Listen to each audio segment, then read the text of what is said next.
Smartphone के prices भाई आसमान छू रहे हैं और उसके बीच में आई है किरण, उम्मीद की किरण, एक नहीं दो दो। और आपने देखा होगा अंडर 15,000 अंडर 10,000 रुपीज ना इतना कुछ ज्यादा लॉन्च हो नहीं रहा। वैसे एक नए प्लेयर आए थे मार्केट में जिसने टेक कम्युनिटी से बहुत प्यार पाया है, लेकिन आज जो हमारे पास दो फोन है, एक है लावा विराट V1 जो कि एक 4G फोन है, एक लावा विराट V1 5G। और लावा यार 17 ईयर से मार्केट में है, कभी ना कभी आपने इनका नाम सुना ही होगा। हमने भी वैसे लावा का एक फोन ऑलरेडी कवर कर रखा है चैनल पे और काफी अच्छा रिस्पॉन्स आता है उस पर। एंड ये देखते हैं फोन कैसे हैं। इनकी प्राइसिंग बड़ी इंटरेस्टिंग है, एक अंडर 10,000 है, एक अंडर 15,000 है। तो मैं इनके डब्बे खोल लेता हूं। आप अगर मुझे पहली बार देख रहे हो तो लाइक और सब्सक्राइब मार दो यार। तो यहाँ पे दोनों के बॉक्सेस में एक एक फोन मिल जाएगा एंड 10 वॉट चार्जर मिल जाता है, USB type A to C cable मिल जाएगी, transparent cover inside the box मिलते हैं भाई, सिम इजेक्टर पिन हो गई और बाकी कुछ कागज पुस्तक मिल जाएगी और out of the box screen guard pre applied मिलता है। तो मतलब कंप्लीट अनबॉक्सिंग एक्सपीरियंस, मतलब जिन यूजर्स को ये टारगेट करते हैं डे वन पे कहीं भागने की जरूरत नहीं है। That too at a very good price.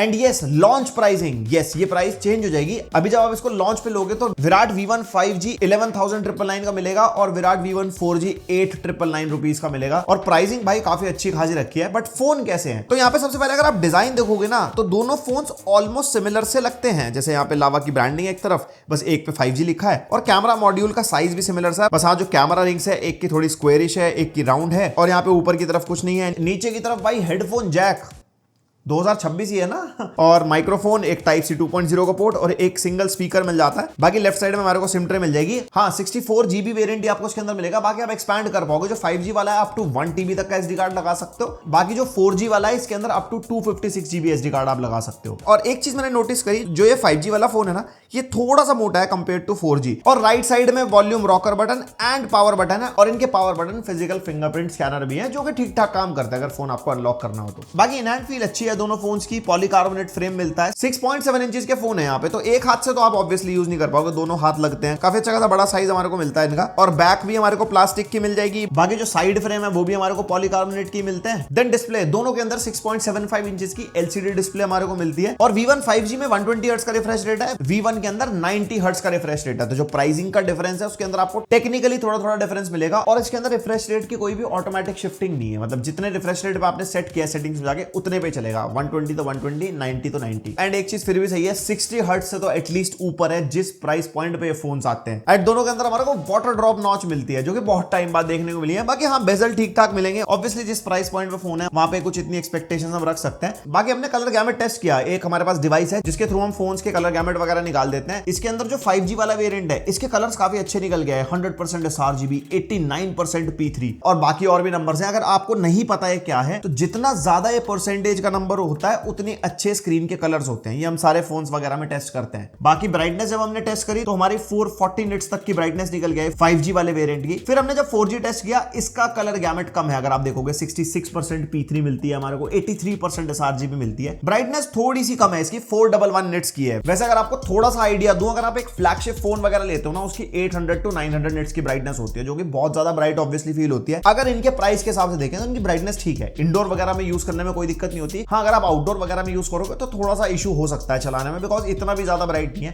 But still price के हिसाब से मैं इतना क्वेश्चन कर नहीं सकता। और डिस्प्ले का अगर साइड बाय साइड एक्सपीरियंस की बात करूं ना तो हाँ 5G वाला थोड़ा सा बेटर तो लगता है। इसका कंट्रास्ट अच्छा है, थोड़े से कलर्स बेटर दिखाई देते हैं। ऑब्वियसली कलर गैमेट अच्छा है इसका और ब्राइटनेस भी हल्की सी ज्यादा फील होती है। बाकी दोनों के अंदर ही हमारे को सिंगल स्पीकर मिलता है। एक एक सैंपल सुन के देखो, ये 5G वाले का है।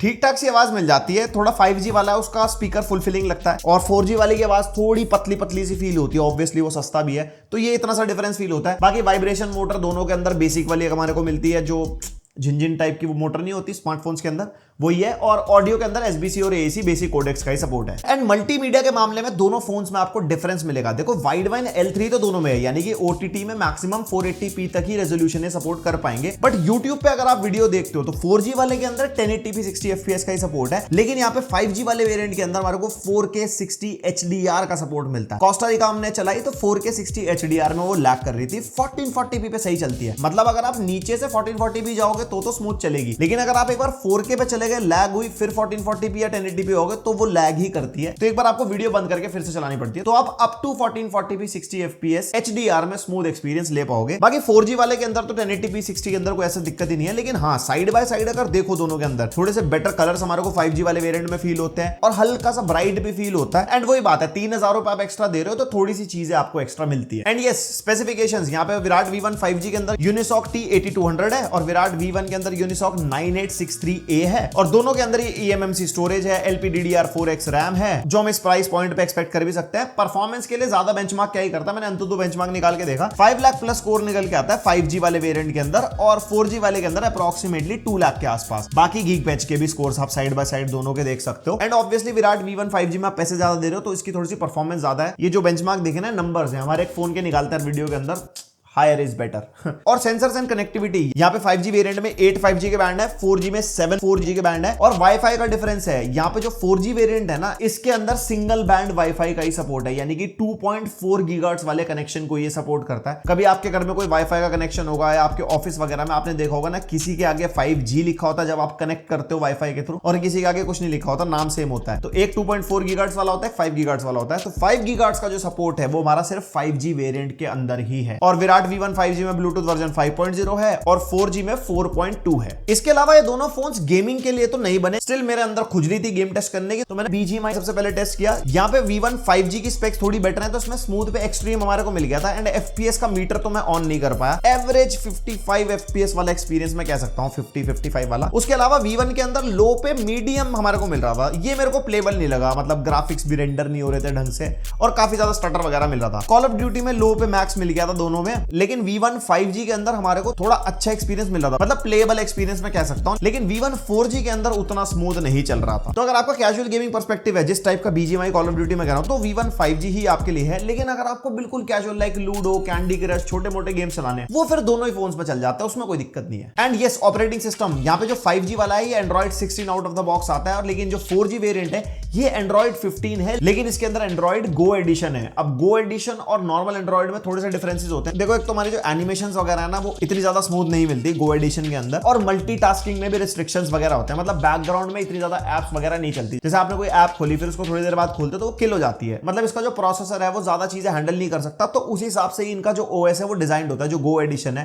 ज्यादा रिसोर्स हंग्री नहीं होता। एंड दोनों ही फोन्स में 1 मेजर अपडेट प्रॉमिस्ड है ब्रांड की तरफ से, एंड 2 इयर्स के सिक्योरिटी अपडेट्स भी, जो कि ठीक है जिन लोगों को फोन टारगेट करता है। बाकी दोनों फोन हमने चला के देखे, चलने में ठीक ठाक है, थोड़े बहुत लैग्स एंड स्टटर ऑब्वियसली मिलते हैं जिस प्राइस पॉइंट के फोन है। And app opening closing animation ठीक है, स्मूथ लगती है, बट कभी कभार स्टटर वगैरह भी करती है, और कोई ऐसा सच मेजर ब्लोटवेयर्स वगैरह नहीं मिलते। वैसे मैं स्क्रीनशॉट डाल दूंगा स्क्रीन पे, आप देख लेना वीडियो पॉज करके। और हाँ, AI इस प्राइस पॉइंट में सिर्फ नाम में AI मिलता है, फोन्स पे नहीं। इसके अंदर आपको Gemini मिल जाएगा, जो अपना सर्कल टू सर्च या Gemini के जो अपने फीचर्स होते हैं वो चला लेना। एंड बैटरी का डिफरेंस है, 5G वेरिएंट में 6000 mAh की बैटरी है, 4G वाले के अंदर 5000 mAh की बैटरी है, और दोनों फोन से आराम से एक दिन का बैकअप मिल जाता है। अगर आपने सुबह चार्ज किया है और आप नॉर्मल सोशल मीडिया चला रहे हो, कॉलिंग वगैरह कर रहे हो, कुछ कर रहे हो, तो पूरा रात तक चल जाता है। बाकी यूज केस के ऊपर डिपेंड भी कर सकता है आपने कितना कैसे यूज करा, मतलब बैटरी मैसेज डिसअपॉइंट तो नहीं करेंगे। और साथ में 10-10 वॉट का पावर अडाप्टर मिलता है विद इन द बॉक्स, जिससे दोनों फोन्स को फुल चार्ज होने में अप्रोक्सीमेटली 2 से 2.5 घंटे के आसपास लगता है। मतलब 6000 mAh वाला थोड़ा ज्यादा टाइम लेता है, 5000 mAh वाला थोड़ा सा कम टाइम लेता है, तो इतनी कोई फास्ट चार्जिंग नहीं है। और कैमरा मॉड्यूल दोनों का सेम है, रियर कैमरा हमारे को 13 मेगापिक्सल मिल जाएगा, सिंगल ही सेंसर है, दूसरा कोई यहाँ पे नीचे सेंसर नहीं है जो पीछे की तरफ है। और फ्रंट हमारे को दोनों फोन में 5 मेगापिक्सल मिल जाता है। और ये रही कुछ फोटोज, मैंने दोनों फोन से खींच के देखी थी, यहाँ पे ठीक ठाक फोटोज हमारे को मिल जाती है। देखो, प्राइस के हिसाब से कैमरा को ऐसा जज कर भी नहीं सकते, कोई फोटोग्राफी लेवल कैमरा तो नहीं मिलेगा ना इस प्राइस पॉइंट पे। कभी कोई डॉक्यूमेंट वगैरह की फोटो खींचनी हो, या कोई इमरजेंसी में कोई फोटो ले ली, या आपने अपने घर में किसी एजेड इंसान को दिया, उन वो जो सेल्फी वगैरह ले लेते हैं, या किसी स्टूडेंट वगैरह के पास अगर फोन है तो उसके काम में आ सकता है। तो कुछ ऐसी फोटोज है, हमने काफी सारी ली थी, इंडोर में, आउटडोर में, कुछ पोर्ट्रेट फोटोज भी हैं, कुछ नॉर्मल फोटोज भी हैं, मतलब प्राइस पॉइंट के हिसाब से ठीक मिल जाता है कैमरा। बाकी आप अपने थॉट्स कमेंट सेक्शन में शेयर कर ही देना। तो ये था मेरी तरफ से लावा Virat V1 5G and V1 4G का पूरा रिव्यू। एंड अगर आपका बजट अंडर 10,000 रुपीज है तो V1 4G भी अच्छा है, मतलब आप 5-6 हजार रुपए ही खर्च सकते हो स्मार्टफोन पे, थोड़े से पैसे एक्स्ट्रा डालो, 9,000 रुपीज में V1 4G आप ले सकते हो। लेकिन ये सिर्फ लॉन्च प्राइस है, बाद में फिर 1,000 रुपए प्राइस बढ़ जाएगा, फिर ये 10,000 का हो जाएगा। स्टिल 10,000 के हिसाब से भी काफी ठीक ठाक फोन मिल जाता है जिन यूजर्स को टारगेट करता है। एंड V1 5G की अगर बात बताऊं, वैसे ये 11,999 का है, एंड ये भी लॉन्च प्राइस है, फिर ये 12,999 का हो जाएगा। तो 1,000 रुपए बढ़ेंगे, बट जिन लोगों को टारगेट करता है उनके लिए 1,000 रुपए बहुत बड़ी चीज है। कोई स्टूडेंट स्टूडेंट है, कोई घर में एजेड पर्सन है जिनके लिए आपको स्मार्टफोन चाहिए, या किसी को आपको स्मार्टफोन गिफ्ट करना है, तो अपने प्राइस पॉइंट के हिसाब से काफी वैल्यू फॉर मनी फोन है जो आप फ्लिपकार्ट पे ले सकते हो। मैं स्क्रीन पे प्रोडक्ट टैग कर दूंगा, वहां पे क्लिक करके आप चेक कर सकते हो। और ऊपर से लावा इंडिया का काफी पुराना और ट्रस्टेड ब्रांड भी है। और हाँ, आफ्टर सेल सर्विस को लेकर आपके माइंड में कोई क्वेश्चन है तो ये डोर स्टेप प्रोवाइड करते हैं रफली 9000 प्लस पिन कोड्स पे, और 800 प्लस सर्विस सेंटर्स भी है इनके, और 24/7 टोल फ्री केयर नंबर तो है ही। तो I think after sale service में कोई इशू होने नहीं वाला। बाकी आपको कोई ऐसा एक्सपीरियंस है जो आप शेयर करना चाहते हो लावा की आफ्टर सेल सर्विस, तो वो भी आप कमेंट सेक्शन में शेयर कर सकते हो। एंड ये डिवाइसेस सेल पे जा रहे हैं फ्लिपकार्ट पे 31 जुलाई को, और स्क्रीन पे मैंने प्रोडक्ट टैग कर दिया, वहां पे क्लिक करके आप चेक कर सकते हो। और जो सेल प्राइसेस है वो 31 जुलाई को ही वैलिड है, उसके बाद फिर वो हजार रुपए बढ़ जाएंगे जो मैंने आपको बताया। बाकी आपको कैसे लगे फोन्स, अपने थॉट्स कमेंट सेक्शन में शेयर करना, लाइक शेयर सब्सक्राइब करना। मिलते हैं नेक्स्ट वीडियो, अब तक के लिए